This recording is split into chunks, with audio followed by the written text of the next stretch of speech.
Hello and welcome. Thank you for joining us for tonight's webinar. My name is Salma Nassif. I'm the Associate Program Director here at the Baylor College of Medicine Genetic Counseling Program. We're so happy that you joined us today. In a few moments, I'll introduce Dan Riconda, our Program Director, who will give you some good information about the program in general and answer many of your questions. But feel free to ask questions by clicking the chat button at the bottom of your screen, either through the presentation or following with our panel Q&A. We will be having both faculty members at Baylor College of Medicine and students sharing their experiences with you tonight. So without further ado, I'm going to turn it over to Dan Riconda, our Program Director, to get us started. Thank you. Thank you, Salma, and welcome to those of you that have joined us online for the webinar. This is our third webinar, and I will jump right to the chase to make the best use of your time and our time with you today. As a potential applicant to a program, I think the central question is going to be, why would I pick this program over some other program? Why Baylor? And I think there are some reasons that we are obviously biased towards our program, but I think if we give you a few moments of our thoughts on what makes Baylor different from some of the other programs that are out there.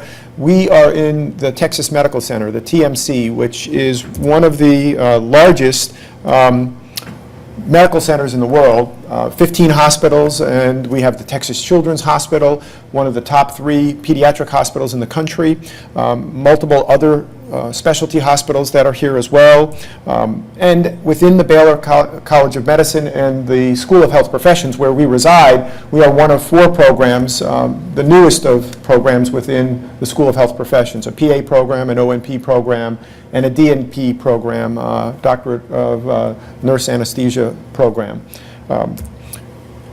Our Baylor Department of Molecular Genetics, the Department of Molecular and Human Genetics, is the largest genetics department in the country. We also are fortunate enough to have a large group of researchers, over 170 researchers across the campus in multiple areas and disciplines. And over the past 7, now 8 years, have received more funding than any other institution from the NIH, and we continue to be leaders in that area. And that's also a place where we think students have opportunities for engagement in their thesis projects, which we'll talk a little bit more about shortly. In addition, we have the genetics lab, the Baylor Genetics Lab, which offers a multitude of tests and has been at the forefront leading in testing in exome sequencing, genome sequencing, and other areas at the cutting edge of laboratory testing in genetics. If we just reflect for a moment on why Baylor and other programs are in existence, we've just crossed a major threshold with the number of genetic counselors that are currently certified. We this year reached over 5,000 genetic counselors, which sounds like a big number, but if you think about the numbers that we're trying to serve, there are a lot of potential clients, and 5,000 is not going to meet that need. So we need more of you in our profession, and obviously the interest that you have in this is partly generated about the prospects for the future. If you look at the projections for growth of our profession over the next 10 years, it is looking at close to 30% for clinical positions. And in fact, the studies that were done to give these numbers did not include non-clinical positions. So in fact, the growth rate is likely to be even greater than that. Year over year, 7 to 10% growth is anticipated over the next 5 to 10 years. And just reflecting back over the last 13 years, our number of professionals has increased by over 80%, 85% just in the last 13 years. The number of programs that are available for training has now reached 49 and counting. There are other programs in the pipeline. We are one of the newer programs, but we also believe we have some things that will help to separate and differentiate us from other programs. Our mission is to train individuals, students in transformative education, in genomic medicine, and the practice of genetic counseling. The outstanding clinical, laboratory, and research faculty will empower our graduates to be empathic professionals with effective critical thinking skills. And to follow that up with our vision, our graduates will be leaders of genomic medicine, integrating their skills, and will serve as indispensable navigators of the genetic service delivery process. So our curriculum is one that takes into account what is required by our accrediting body, but also takes into account things that we think will help with the next generation of genetic counselors entering the field. We have foundational courses like the Foundation of Genetic Counseling 1 course in the fall. That's a 4-credit course where you learn about the history and basic concepts of genetic counseling. We have a medical genetics course, and you'll notice from the asterisks that those are intended to be joint courses where there are other learners that you are studying with. So in the medical genetics course, you'll have fellows, residents, and others that may be attending those courses. In the embryology course, you'll have School of Medicine, training physicians, PAs, and other specialty training that's also part of the embryology course.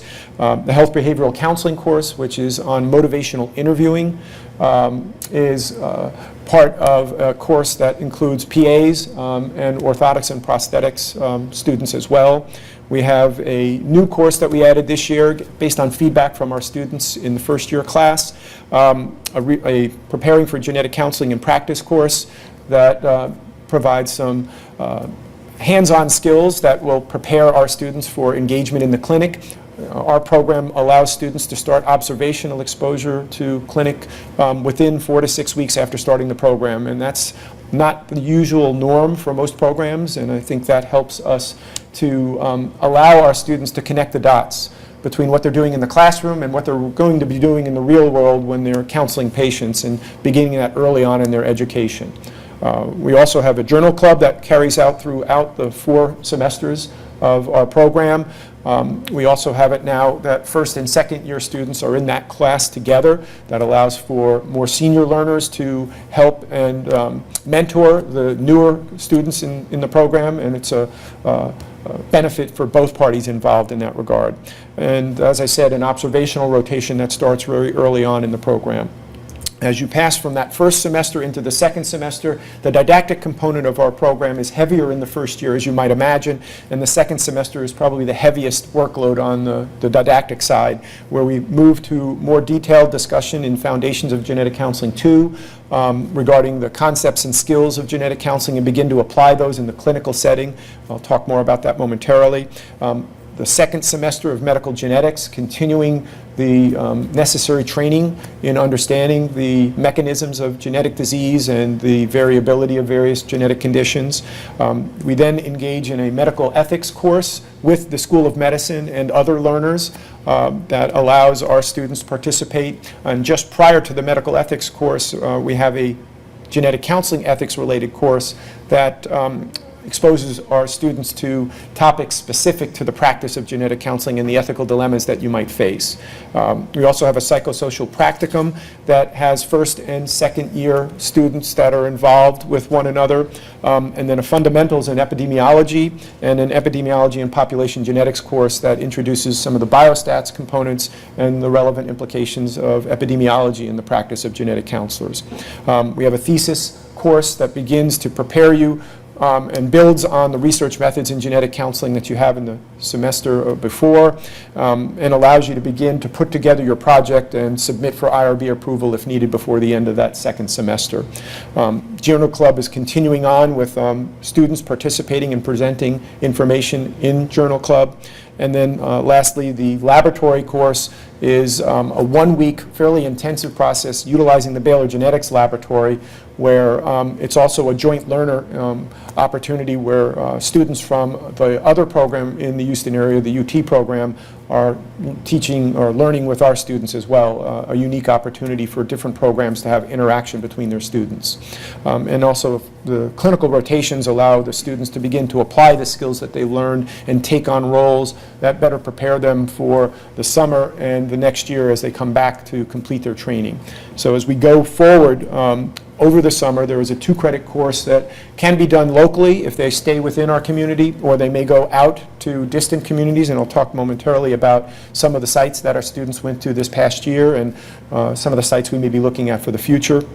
In the spring, in the fall after the summer, they have the Advanced Genetic Counseling 1, where they get into a deeper dive in some of the topics related to genetics and genetic counseling. They begin to do the data retrieval and biostats of their thesis project and begin to prepare that for what ultimately will be a manuscript and a defense of their thesis in the second semester of year 2. And then we also have a unique course, the Variant Interpretation and Counseling course, which engages our students in learning more about the interpretation and classification of variants and the science and technology behind that. We also have Journal Club continuing. It's called Journal Club 3 here. In fact, it's Journal Club 1 and Journal Club 3, the joint class of first and second year students. And of course, clinical rotations that are more intensive and greater number of days, 2 days a week, 2.5 days a week at this point in their training. And then lastly, as they get close to their time of graduation, they begin to finish their thesis project. They prepare for a colloquium and for a defense of their thesis. There's a psychosocial class. Again, first and second year students are in that class together. Journal Club 4 and the clinical rotations and the opportunity to do a specialty clinical rotation or other types of engagement that are of particular interest to the student as they prepare to enter the workforce and look at a particular area of practice that they may want to focus on. So as you go through this process, we have multiple sites available to us, both within the TMC and external to the TMC. This is a graphic of some of those sites here, whether that be at Methodist Hospital or CHI St. Luke's or out at CHOFSA Children's Hospital of San Antonio, or certainly Texas Children's Hospital, the adult clinic, the VA clinic, where we have the largest adult clinic, genetics clinic in the country. We're having patients that number close to 16,000 patients a year, so there's a great diversity and type of clinic opportunities that our students get exposure to. This is a scale map, if you will, of some of the localities of those clinical rotations within the Houston area. Individuals will probably want to have transportation to some of these, but many of them are close in and do not require external transportation.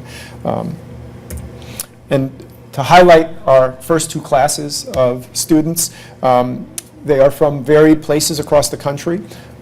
We accept students throughout the U.S. And are looking forward to continuing to do that in the future. We have a high number of individuals that apply from the Texas area. One thing that is nice to know is we do not have a tuition differential between in-state and out-of-state, and we are the least expensive private university offering genetic counseling training at this point. To reflect back on this past summer where our students were engaged in various communities across the United States and internationally, where we had a student in Jerusalem. You'll hear more about that perhaps later.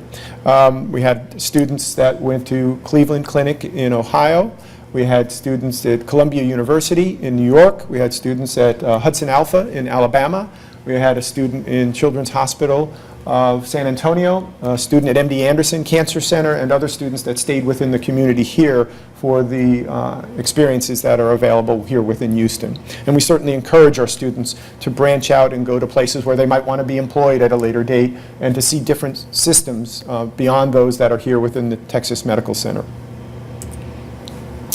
One of the ways that we've encouraged individuals to enter the field and consider Baylor is to offer a summer internship. The summer internship is something we're proud of. We have a stipend-sponsored support from the Department of Molecular and Human Genetics that allows individuals, whether they live locally or come from a distance, to have an intensive training opportunity that would make them better prepared applicants for programs in the future, whether they come to our program or somewhere else. And last year we had 59 individuals who applied for the one position that we had available for funding last year. That individual spent 2 months plus here going through clinical opportunities, learning about pedigree training, many of the skills that you would likely be doing at a deeper dive when you enter a program, but prepare you and make you a better, more competitive applicant. We will be continuing to do that again, and in January of this year, the window will open for that internship for our applications to be accepted, and we'll close that window at the end of March. Certainly go to our website if that's something you might be interested in looking at. The internship itself allows the individual who is participating to familiarize themselves with many of the conditions that they might deal with as a genetic counselor in multiple areas of practice. They also are involved in a research project where they get to present and do some research based on available opportunities within the 40-plus genetic counselors that we have here across the Baylor system. So how do we get into a program like Baylor? The admissions process. Well, you'll know that we have certain prerequisites. A 4-year degree is a requirement for application to any of the genetic counseling training programs that exist. GPA minimum at this time, we have a 3.0 minimum GPA. We also look at GRE scores. We will not make determinations on who we will interview and or admit based on any one variable. And obviously people will have strengths and weaknesses in different areas, and perhaps some of the most important things that we look at are letters of recommendation. We've developed a process so that people can have those submitted early, and we would encourage people who are applying to our program not to wait till the last minute to complete their application process. And in fact, you can submit to your recommenders early on, before you complete the rest of your application, a request for them to complete their letter of recommendation, and we would encourage people to do that because the timeline for the close of our application window is December 31st, but we need to have those letters of recommendation very shortly thereafter, and if you wait to the very end to send those requests, they may not get into us in time for them to be considered or for your application to be qualified for review. We ask for a personal statement, and that often tells us a great deal about the applicant. It's something that you should think carefully about the content you put in there, because it tells us a little bit about how you came to this point of being interested in the field of genetic counseling. We also encourage advocacy experience and or internship or job shadow opportunities for any of the applicants, and that often makes your application stronger. A CV or a resume is required as well to give us a little sense of your past work history and past engagements, if you will. Some of the things that may help you as you apply to this or other programs, certainly meet with a genetic counselor to find out more about the profession. If you can get the opportunity to shadow, certainly we would encourage people to do that as well. You can find counselors through the NSGC web tool, Find a Genetic Counselor, where individuals may be willing to accept or mentor or even take a potential student or future student to shadow them in the course of their exposure to what our field entails, and certainly apply to genetic counseling internships. There are others beyond those that are here at Baylor. We are not the only one, but one of the few that actually offer a stipend and financial support for that process. As to our window of application and review, we opened our window on September 1st of 2019, and for the next 3+ months till the end of December, the window continues.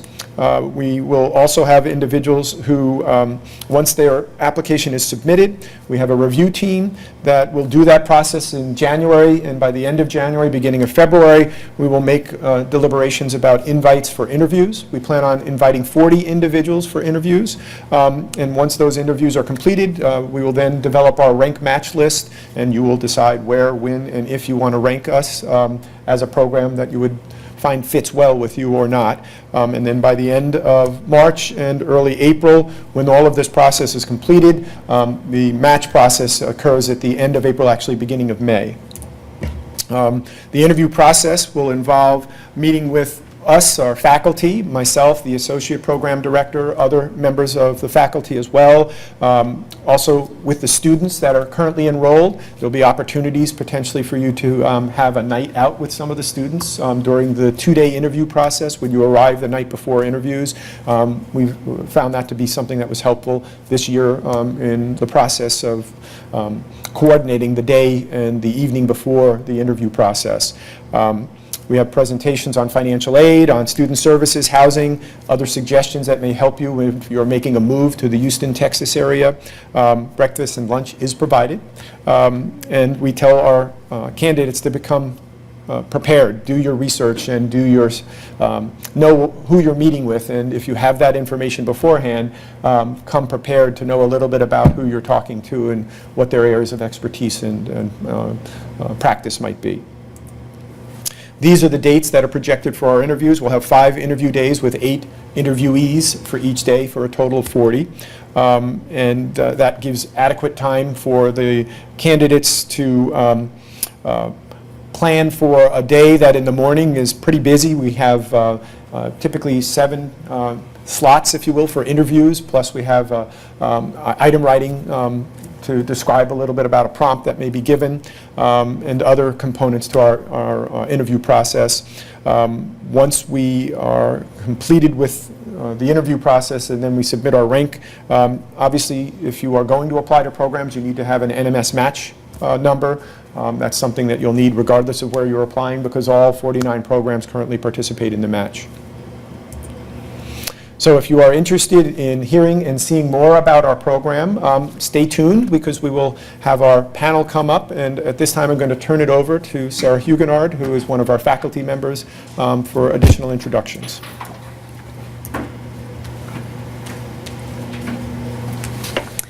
Hello, my name is Sarah Huguenard. I'm one of the genetic counseling faculty here at the Baylor College of Medicine Genetic Counseling Program. We're very happy that you've joined us this evening. And now I wanted to transition into our question and answer portion of our webinar. During this portion, I'll be moderating with a panel of our genetic counseling faculty and current students from the first year and the second year class. If you'd like to submit a question, please select the comments section at the bottom of your screen and address your question to GC Program.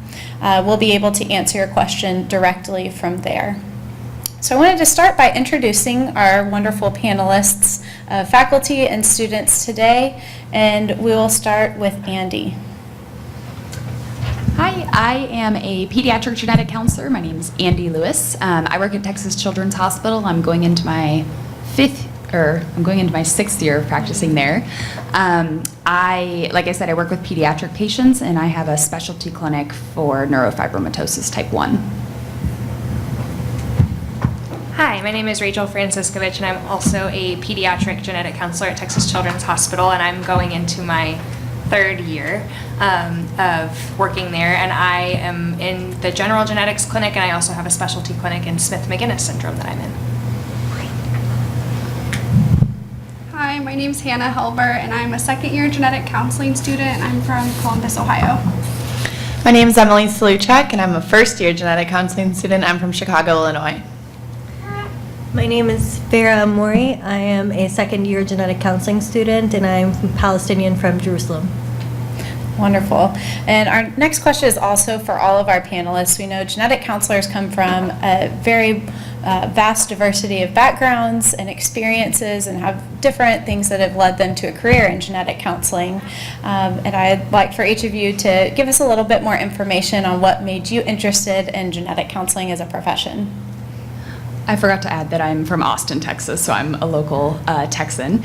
I first became interested in genetic counseling taking an introduction to genetics course, and as an undergrad, I think I was a sophomore, and I really enjoyed some of the practice of trying to solve puzzles and find genetic diagnoses for a seemingly random set of symptoms that we were trying to kind of find an underlying cause for. And so I went on to take a more advanced genetic counseling or genetics course in undergrad, really enjoyed it, and then decided genetic counseling was the path for me. I loved the science aspect of it and also the counseling aspect of it. So I took a year off. I applied to genetic counseling schools, took a year off because I didn't get in my first round, and worked at the genetic testing labs here at Baylor. Got a lot of really great experiences, got to see a lot more of that puzzle solving, and really fell in love with pediatric genetics. So that was kind of my focus throughout school, although I made sure to appreciate the other subspecialties as well. So I also forgot to mention I am from Houston as well, so I'm a Texas native. But I found genetic counseling kind of a weird way. I've always been a science nerd, and I was very interested in science for a very long time. But when I was taking psychology courses as my minor, I found in one of my child development books a very small blurb about genetic counseling, and thought that it was actually a very interesting path that would mix both my passion for science and my passion for just talking and communicating with people about difficult conversations. And so did some research on the field of genetic counseling and felt that it was something that I would be interested in doing, and then shadowed a genetic counselor and fell in love almost immediately. So spent most of the rest of my undergraduate time working on getting all of my prerequisites for that taken care of, and then also took a year off after applying and not getting in my first year, and worked in a research lab here with one of our faculty on Smith-Magenis syndrome, which is also where my passion developed for that, and have continued to work in that field since that point on, and continue to have the same passion for communicating with families about difficult science information. So I found genetic counseling actually as a patient first. So I saw a genetic counselor for my family history, and while she was counseling me, she was also juggling trying to teach me how to become a genetic counselor, and also checking in to make sure that I was like emotionally okay with all the information we were covering.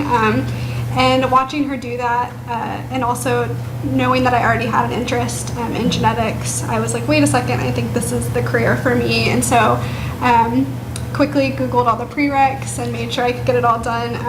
And then I fell in love with genetic counseling that way. Yeah, so I actually fell in love with genetics in high school, so I pursued that for undergrad, and I kind of got sucked into the whole lab work and how exciting that can be. And after I graduated, I took a job in a wet lab, and I kind of hated it. And I really wanted to work with people more than I wanted to work with mice, and it's just this, I kind of went back into what I was looking at when I was first looking for careers in genetics, and this just kept coming up because I really wanted to be able to work with people, and I wanted to work hands-on, and I wanted to actually see an outcome, like see what I could offer and how, like, be able to experience like how that changes someone's life. And I think that this is just a really good way to incorporate all of that together. I learned about genetic counseling through a friend who told me about her cousin who worked as a genetic counselor, and I started doing research on it, and figured and discovered that I really enjoyed genetic counseling because it combines two things that I'm really passionate about, which is science and patient advocacy and education. So I took a year, did some research, and worked on my prerequisites and improving my application, and applied for a graduate school. Wonderful. And as you saw during Dan's presentation, although many of our students are native Texans, there are also many who have come from far and wide all over the United States and all over the world. So this question is for our students. Becoming a student at Baylor College of Medicine might transplant some of our applicants to Houston. So can you talk a little bit about what it's like to be a student in Houston? Sure. I mean, being a student in Houston is really fun. It's one of the largest cities in the country. There's always something to do. A lot of it's free. So it's been a lot of fun, and I mean, it's a huge medical center too, so there's a lot of learning opportunity. There's a lot of different opportunities for different learning experiences and things like that. So I've really enjoyed it. I moved across the country for Baylor, so. Yeah, so I moved across the country as well, and so it's coming from a big city, it wasn't that big of a difference. There's definitely a big weather shock, but outside of that, the cost of living is really great, and there's always something to do, as Hannah mentioned, and you kind of have everything you need being in a big city. And specifically in Houston, I think that the medical center is also just a really big plus. Fantastic. So this question is also for our students. Can you talk a little bit about a class that you've enjoyed as part of the genetic counseling program? So for me, my favorite class was actually medical genetics. And that's a class that's offered in the first year, where it covers different specialties in genetics, and that's where you get your genetics knowledge, and that's applicable to clinic and so on. So that is divided into different blocks, and you get different specialists from the prenatal and adult and the pediatric side. So we have different specialties here, and they will talk in more detail about their clinics and what they do for their patients and the resources that they have. We also take that class with fellows and residents in genetics and in the lab. So it's a learning experience for everyone, and we learn from everyone in the room. So one of the classes I really enjoy is embryology, which is actually co-taught by our assistant program director, Salma. And what I really enjoy about it is, like medical genetics, we're in there with different students. So we take it at first with medical students and PA students. And then what kind of I think makes it unique is that we break off into small groups where we really focus on the genetic counseling aspects of it. So we do things like case preps that take real life situations like cystic hygromas or other things that you would see in a prenatal or pediatric setting. And we get to work through it and really apply the concept of embryology to what we're going to be doing in clinic. So one of my favorite classes has been Journal Club because we do get to spend time with the first years in that class, and then we also get presentation experience. So every class, 2 students present 2 different papers, and we talk through the strengths, the weaknesses, the limitations of their research, and it's kind of helped, I think, all of us come up with the best way to implement different research techniques in our thesis projects. And starting to write manuscripts too in our second year. Wonderful.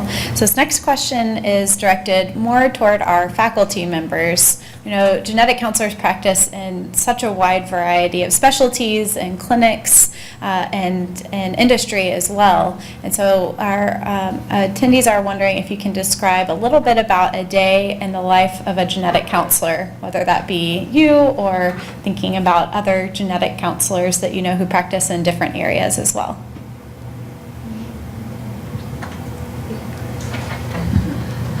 My days are never the same, so I have a pretty diverse workload right now, which I really enjoy.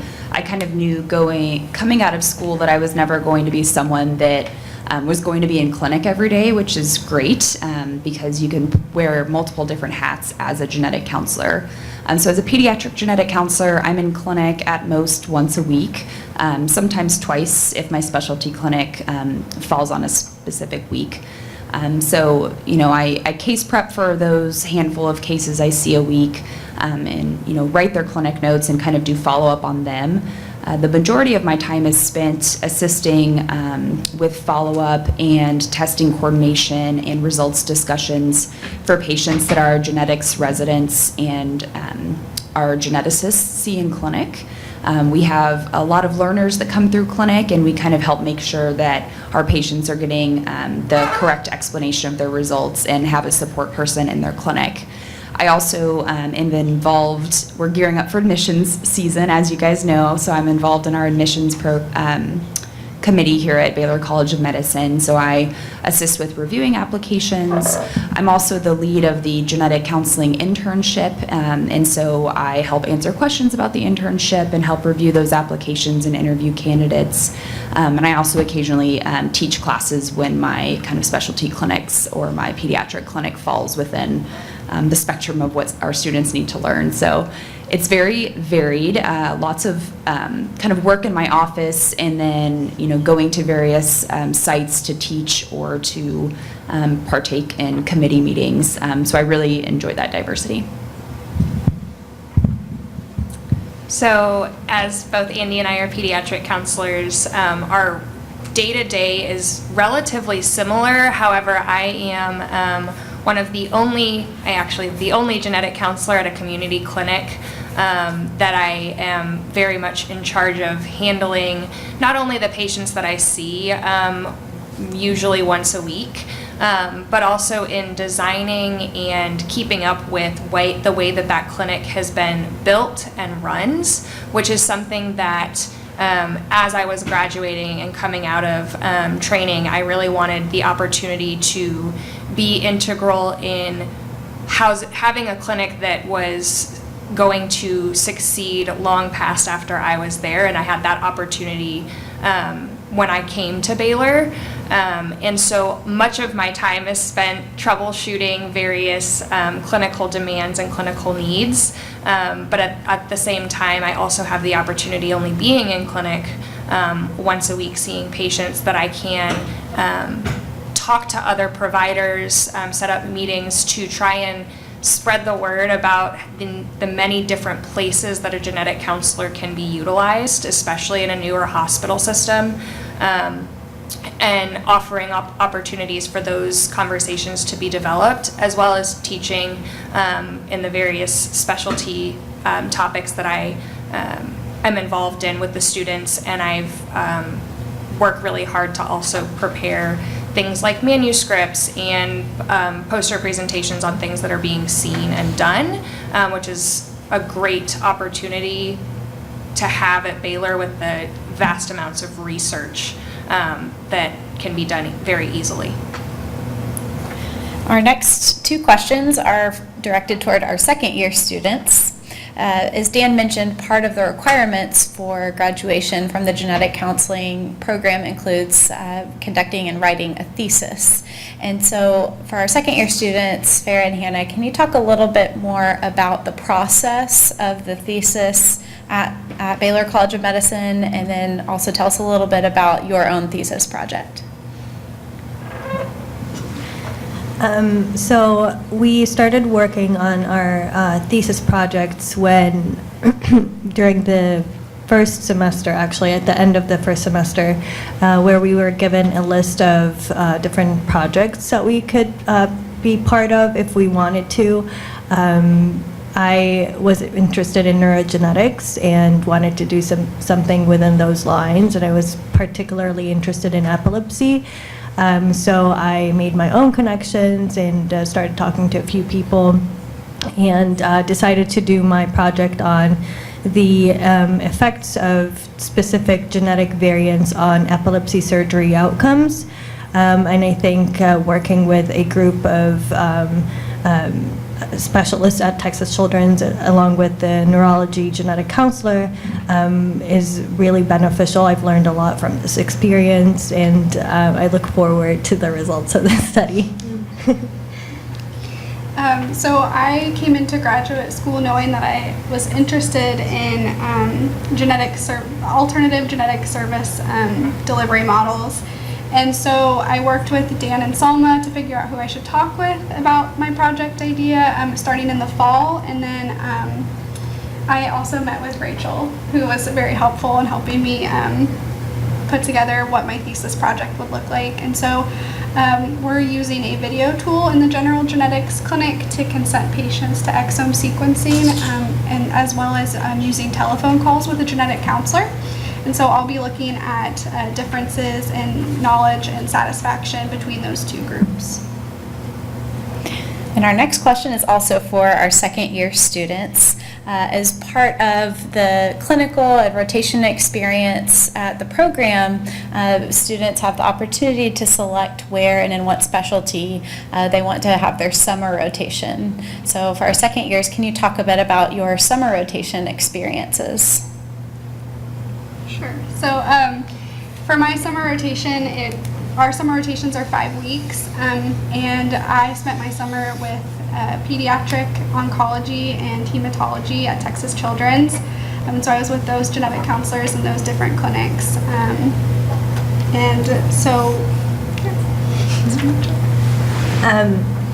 As I mentioned before, I'm Palestinian from Jerusalem, and I initially told Dan and Salma that I'm interested in doing my summer rotation back home, and they were extremely supportive. I have the advantage of knowing the language, so I was able to counsel patients in Arabic, Hebrew, and English in different specialties like prenatal cancer, pediatrics, and see what the differences are in terms of barriers to genetic testing and counseling, what kinds of services are offered in different areas as well. Very exciting opportunities that our second years have had over the past summer.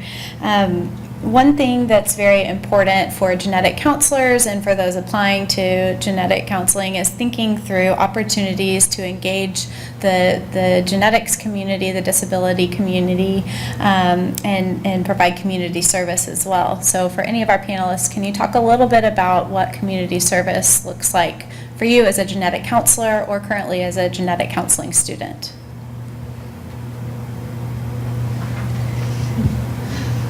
I have gotten more involved in that as years go on, as I've kind of got the knack for genetic counseling and how to kind of live my day-to-day life as a genetic counselor and wanting to delve back into some advocacy experiences that I really loved when I was preparing to go into genetic counseling school, but didn't really have time to maintain as much as I had wanted.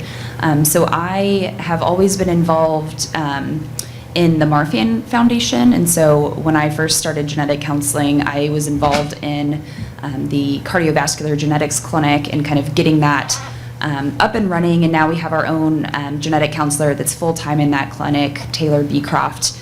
And so I really fell in love with the Marfan community. That's a specific genetic condition that has cardiovascular complications. And so I've stayed involved volunteering with that foundation and going to their walks for the last 5 years as a genetic counselor. I've also more recently become more involved in the neurofibromatosis type 1 and 2 and schwannomatosis community. There is a group called the Children's Tumor Foundation that's the now international support group for those conditions, and I was just asked to participate as a kind of walk committee chair for an upcoming walk that we have. Not a chair, sorry, a committee member. But it's been really nice seeing behind the scenes how these huge walks get put together, how you get enough water donated, how you get money donated. It's been a huge learning experience and not something I really thought would be part of my career, but it's really rewarding to see how that gets up and running, and just having the opportunity to connect with patients outside of clinic has been the most rewarding of all. I similarly am more involved in the community with my specialty group. The Smith-Magenis syndrome has their own parent support group called PRISMS, and it is taken leaps and bounds from even when I was just a student in the lab working with the researcher on Smith-Magenis syndrome, and now being able to take the skills that I've learned as a genetic counselor. I am one of the main points of contact for them for many of the families that come through and ask basic genetics questions. They ask various other questions. I have had the opportunity to engage with families on a different level than I would had they been my patient that I would see in clinic, and I get to form different relationships with them. And I'm also getting the behind the scenes look at what it takes to run a parent advocacy group that I don't think that I got the opportunity to see even just being a student in the community involvement world. So that's been a very exciting thing for me, and I've very much enjoyed the opportunities that I have gotten to participate in that. So as a student, for one of our classes, we are asked to participate in a supplemental activity, so to go out into the community and do something with a different group, if that's like a walk or just a different activity in the community. I chose to go to a camp for kids with chronic conditions, and so I spent a weekend doing different activities and just creating just a really positive, normal childhood experience for these kids. And so that was a really cool thing that I probably would have never done otherwise. Wonderful. And on a similar note, our current applicants or people thinking about a future application are considering ways that they can get similar experiences, because one of the things that we look for in an applicant is advocacy experience. So would you talk a little bit about either what your advocacy experience was prior to applying to genetic counseling programs, or give our viewers some ideas of ways that they might get some advocacy experience? So I got very, very lucky, and I have the great opportunity to be an intern for the Dupe 15Q Alliance, which is an organization that works with advocacy and research and family support for duplication 15q syndrome. And so that is just something that for future applicants, I got very lucky and got to be in something super genetics related, but I think just finding something that you can be really, really passionate about is probably the best thing to do, because once you build that like passion and that want to continue in something like that, it's going to make you a stronger applicant because you're going to be confident and passionate, and it's really going to give you that base to where you want to really connect with your patients. I was part of the Suicide and Crisis Center in Dallas before I came here, and I was able to go through extensive training on how to counsel patients and advocate for them, and resources to offer them before coming to grad school. And this experience really helped me with becoming more confident, as Emily said, when counseling and advocating for patients. I just want to add something from the admissions committee standpoint that I look for is, people that are putting themselves in situations where they're connecting with people from different backgrounds as them. Maybe they're having difficult conversations with families or really practicing face-to-face counseling in some capacity. That might be through a genetic support group. It might be through a support group or a society for people with disabilities, or it may be through, searching for your local hotline and trying to connect with people. Typically, talking is the most competitive type of application. It is the most competitive type of experience to have on an application. I know that the crisis text lines are very popular right now, and I think you can get some good experience from those, but really, utilizing silence and empathy verbally is a really great thing to be able to display on applications. Lots of opportunities to get involved and strengthen your application through advocacy. As has been presented this evening, our genetic counseling students at the Baylor program have the opportunity to rotate through each of the major specialties in genetic counseling, not once but twice. So as a first year, they have 6 weeks on each of the main categories of genetic counseling, and then as a second year, come back through those rotations with more experience and have an 8-week rotation through each of prenatal, adults, including cancer, and pediatrics. Because genetic counseling is increasingly more diversified and genetic counselors have increasingly more and more roles in non-traditional settings, our students also have the opportunity to create or select an elective rotation, including things like telemedicine or specialty clinics particular to specific conditions. So one question for the panel is, can you talk a little bit about the opportunities that students have for their elective rotations and unique opportunities that are available to them here at Baylor? I made a list earlier, so I'll try to remember my list. I can speak more from the pediatric perspective. I think Texas Children's has really unique and interesting types of specialty clinics that we allow our students to either select as an elective rotation. Most of them are actually built into their pediatric genetics clinic. So some of the things that we have that are unique are that our students get to go through pediatric oncology, and we're the #3 nationally ranked pediatric oncology group in the United States. They also regularly go through our cardiovascular genetics clinic, and our heart center is the #1 heart center in the United States. And I'll pass it on to the rest of the panel. I think that on top of all of the pediatric various specialties that we can rotate through, there are a large number in Houston of genetic counselors practicing in industry, so on the laboratory side, and have a very unique subset of things that they are focused on, as well as places on just within our adults and our prenatal counselors.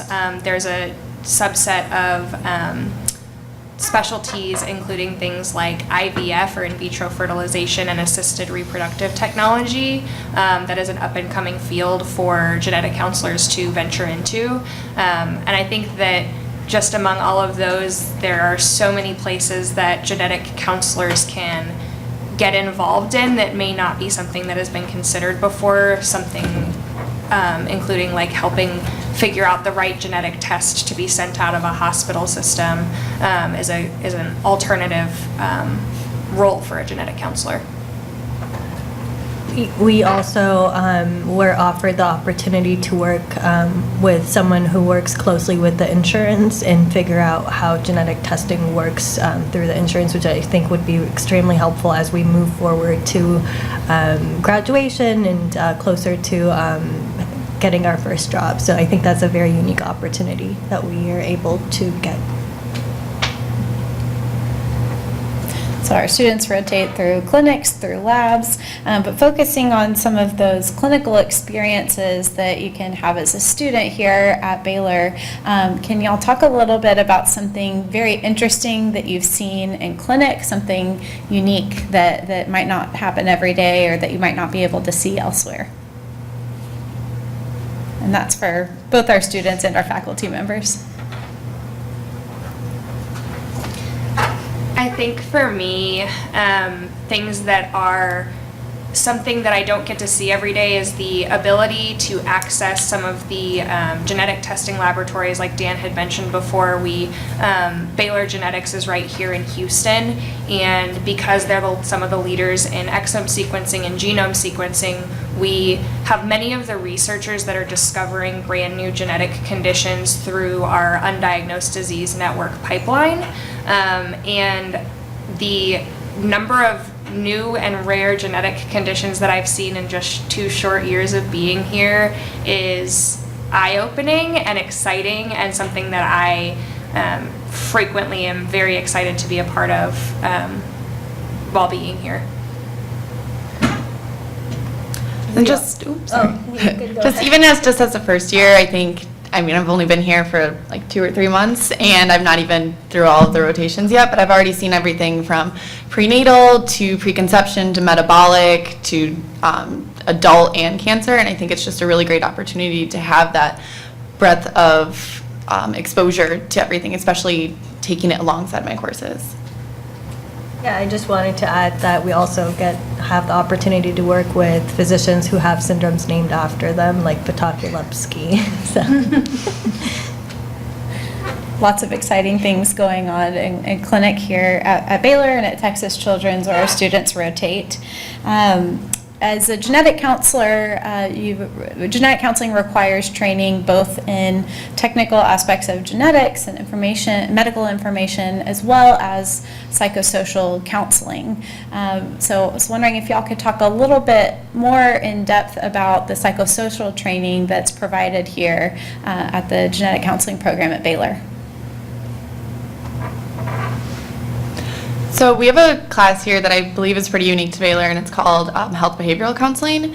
And we learn a lot about something that I believe was mentioned earlier about motivational interviewing, and I think it's a great opportunity to kind of have a class in addition to our foundations of genetic counseling and what you would normally learn as a genetic counselor, to kind of really help build that rapport with patients and really teach you, if it's something that you might feel that might not be your strong suit, to interact with patients and really build that connection. We also have a psychosocial class during our second semester where we do a lot of role plays and go in front of the class and see how we would act in different scenarios, and we get also genetic counselors from different specialties to help us talk to difficult patients or just different specialties too. I also think that another unique aspect to train psychosocially at Baylor is the simulation lab that the students run through, which is a actor that is portraying a genetics patient and or a genetics individual, like a person with a genetic condition, and the students have the opportunity to have a genetic counseling session that is recorded, and they can watch the video and play that back. And while not all of us like to watch ourselves, self-reflection is a big part of genetic counseling and psychosocial training, and I think that that's a very unique opportunity that Baylor offers. Absolutely. It can be intimidating to think about talking with patients through some of the most difficult times in their lives, but the program here at Baylor really prepares you to take on those sessions with confidence. So our last question for the panel is, tell us what you think makes the Baylor program unique. Our applicants have a lot of options in their genetic counseling programs, and so tell us why Baylor is a unique program.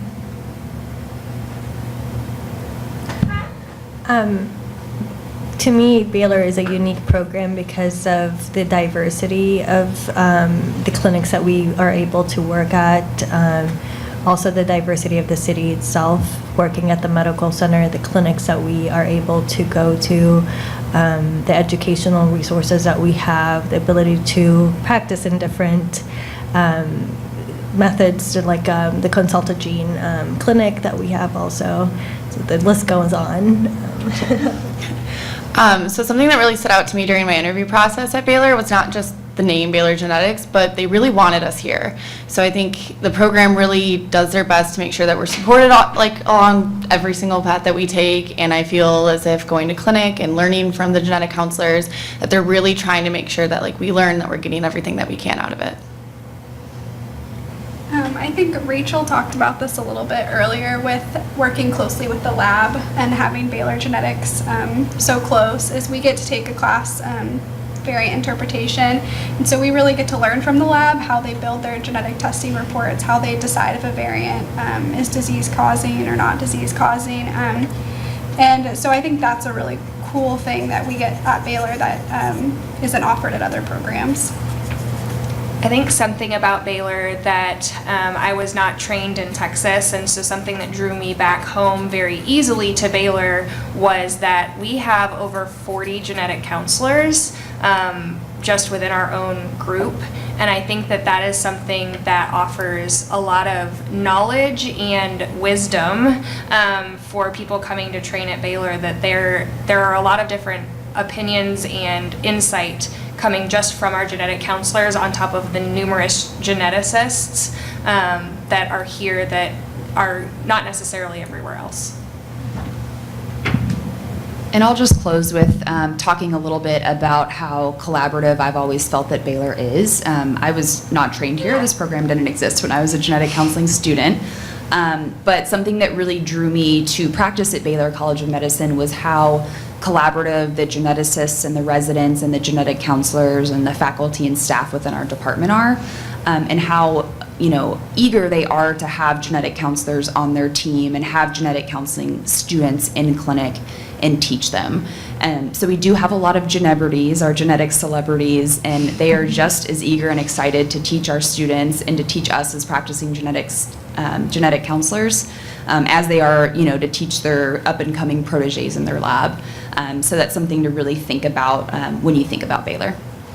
Thank you to all of our student and faculty panelists, and thank you for joining us for tonight's webinar. This will conclude the webinar. If you hopped on a little bit late or you want to go back and rehear some of the things that were discussed today, don't worry. We'll have a recorded version of this webinar posted to the Baylor Genetic Counseling Program website. If you have additional questions about the program, please feel free to email us at gcprogram@bcm, like Baylor College Medicine.edu. We are glad that you were able to join us this evening, and we hope that it helps a bit with your current or future application process.